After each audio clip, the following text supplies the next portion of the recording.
Tithing Made Easy. How about that?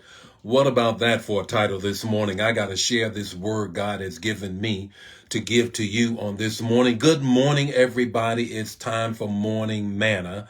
And this morning, we're going to deal with the whole subject of tithing. We're going to deal with that whole subject of tithing because I need you to really grab a hold of what so many people struggle with. This morning, though, we're going to talk about it. We're going to break it down. We're going to make it so easy that you can then eat it like baby food. Tithing made easy. Tithing made easy. I hope you were a part of our prayer on this morning.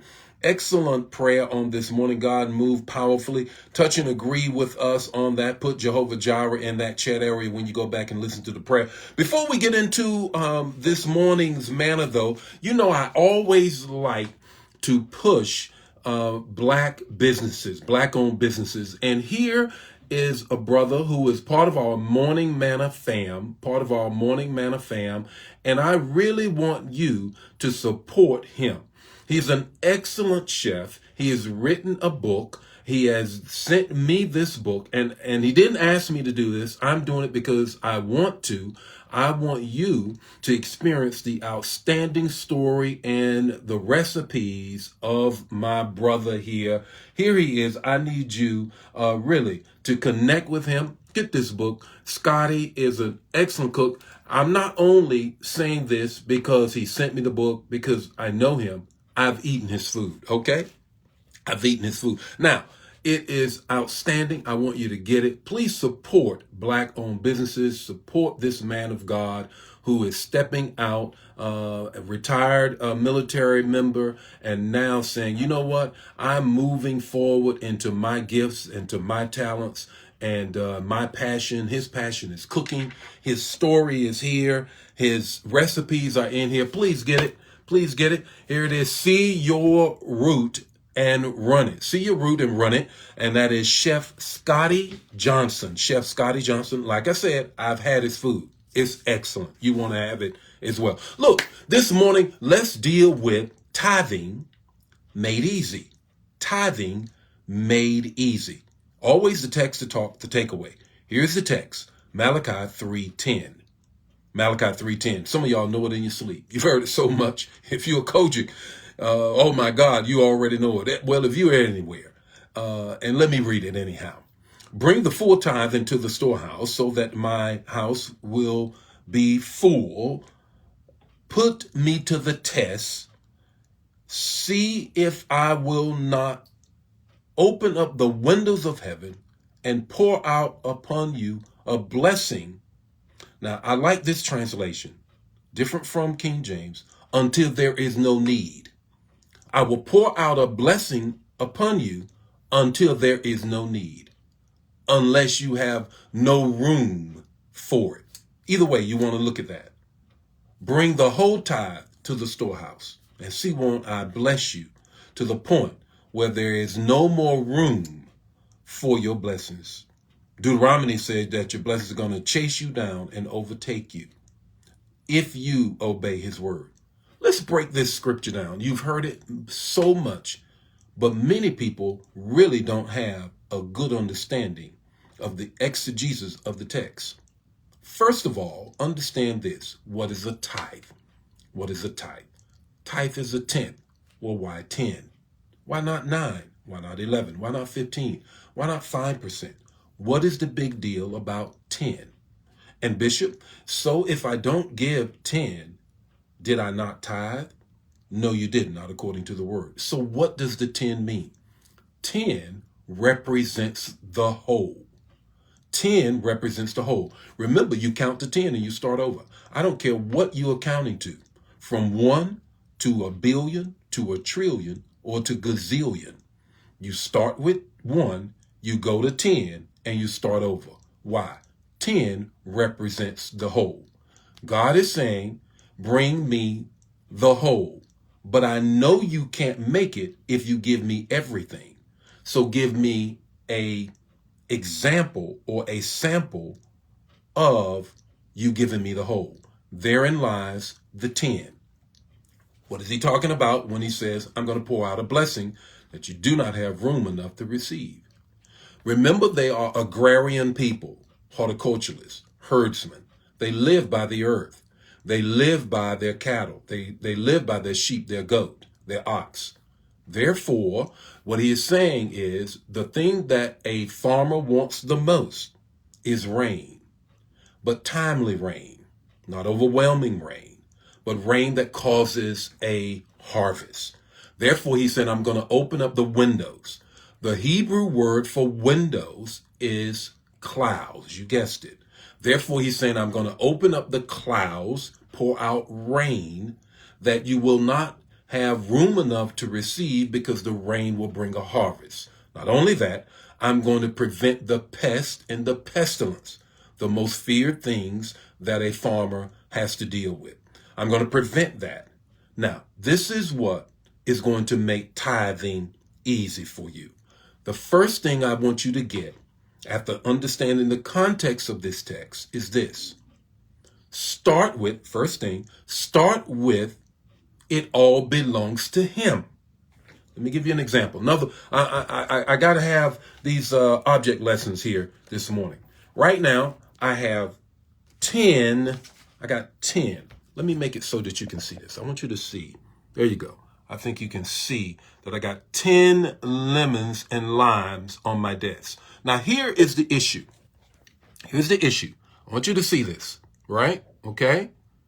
We look at these and we say, all of this is mine. And we are reluctant to give him the 10. Are you with me? God is saying, no, you got it wrong. All of this is mine. And I leave with you the 9. All I want out of mine is the 10. But all of this is really mine. I'm leaving you the 9. So the issue is, what are you doing with the 9? Not the 10. You see what I'm saying? Because so often what happens is that we always get caught up into thinking this is yours. Therein lies the number 10. The number 10 says the whole. God says, it's all mine. I really could ask for it all back. You can't make it that way. So I want an example. I want something that represents the whole. Therefore, give me the 10. We always start with that. So give him the 10. And then my love offering is another. So now that comes out of my heart. So that's the first thing. If you want to make tithing easy, then I want you to understand that first thing is start with it's all his. He only asked me for one of that, which remains, he says, you then now have 9. Why are you rolling up on God, coming at God, when you got 9 out of the 10?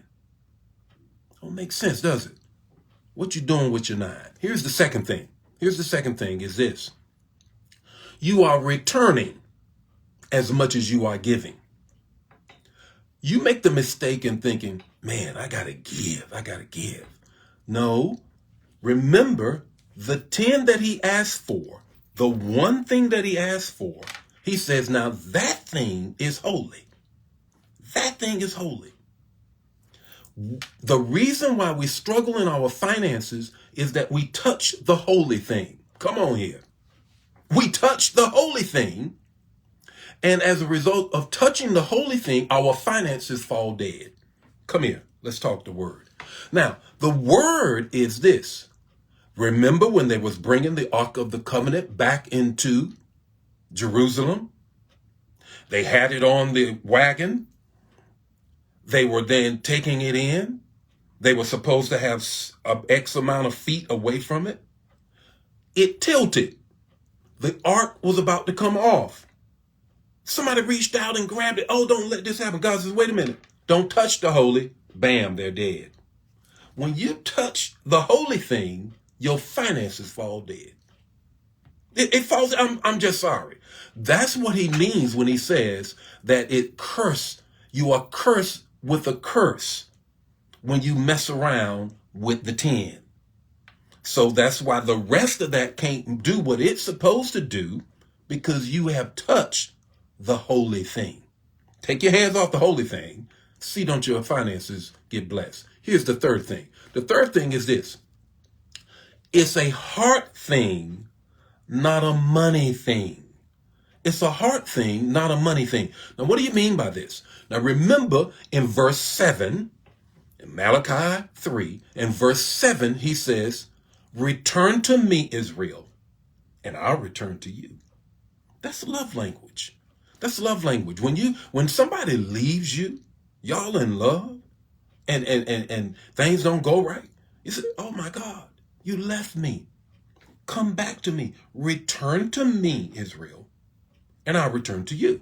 Now, you may ask the question, so how does he know that Israel left him? He says, because you robbed me with your tithes. When I look for your heart, remember what Jesus says. Jesus says, wherever your heart is, there is your treasure.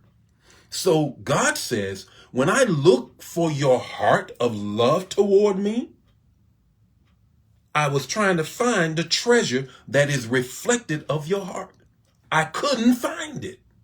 I couldn't find it. And because I couldn't find it is because you kept it. You robbed me. You stuck me up. And I know then that you left me. The only way I'll know that you're going to come back to me, remember verse 7, return to me. The only way that I know that you're going to come back to me, bring it. You got to bring it. That's the way I know where you are. Now, you know that's the case in love, in your human to human love, man to man, woman to woman, woman to man. You ain't brought me nothing, baby, and you talking about you love me? That's my love language. God says 10% is my love language. And I'm trying to see that you give me your love language as well as your time and your talent. Am I making any sense this morning?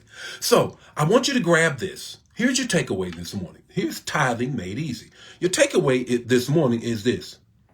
Tithing is a matter of the heart, not the matter of your money. Tithing is a matter of the heart, not the matter of your money. The Lord be with you today. May his face shine upon you, give you peace. Go out here, tithe to the house of God that feeds you, and see doesn't God bless you richly. Share the manna. Don't keep this to yourself. Don't be stingy, y'all. Come on, manna fam. Share the manna so somebody else can get blessed just like you. I got more of this on tomorrow morning with more morning manna. The Lord be with you. May his face shine upon you, give you peace. Bye now.